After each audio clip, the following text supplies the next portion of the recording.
My first catch pole that I made was out of PVC. And it was important for me to be able to break it down because I do a lot of trapping on a four-wheeler, and I needed it to be relatively short, but still have the reach I needed when I was using it on an animal. So I started out using a threaded connector, and that worked very well until I had a bobcat that I had caught and released come toward me, and I tapped the ground with the catch pole and ended up breaking it. So I, at that point, came up with a better idea. And that better idea was a galvanized pole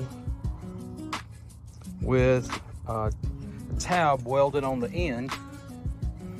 And you can see this is well used. It's been bitten several times and has little kinks in it. On the other end, I used a clothesline tensioner to hold the pressure once I had pulled the noose around the animal's neck. And that worked great for a while, but I ended up pushing that end into a coyote's head, and it caused his eye to swell a little bit. So even though we're dealing with these animals, I still want to be safe and humane. So here are my two solutions. Solution number one was to go back to PVC. And I ended up drilling through. This piece right here is glued on with cement. I drill through and have a drop pin that holds it securely in place. You can push and pull without worrying about it coming apart. And I'm still using the clothesline tensioner to help hold tension on the cable while that loop is around the animal's neck. So I'm gonna give that a try and see how well it works.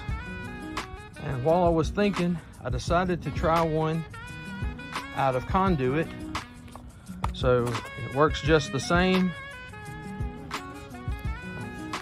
Have a union there, it's drilled through. I dropped the pin through.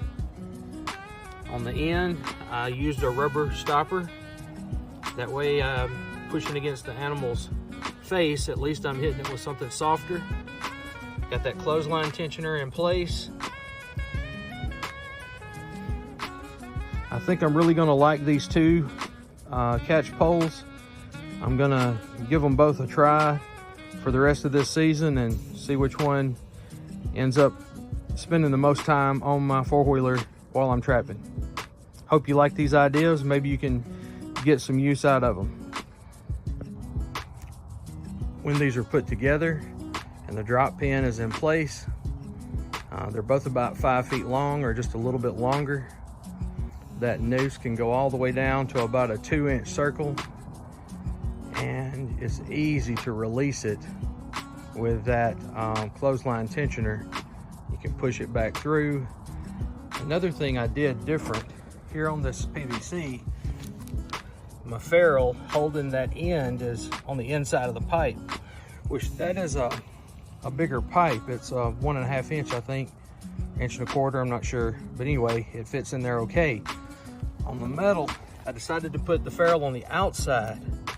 That way I'm not having to go past that and deal with the resistance it causes when I'm trying to make my loop on the end bigger. So anyway, like I said, hopefully these ideas help you, maybe improve your catch pole and help you out on the trap line.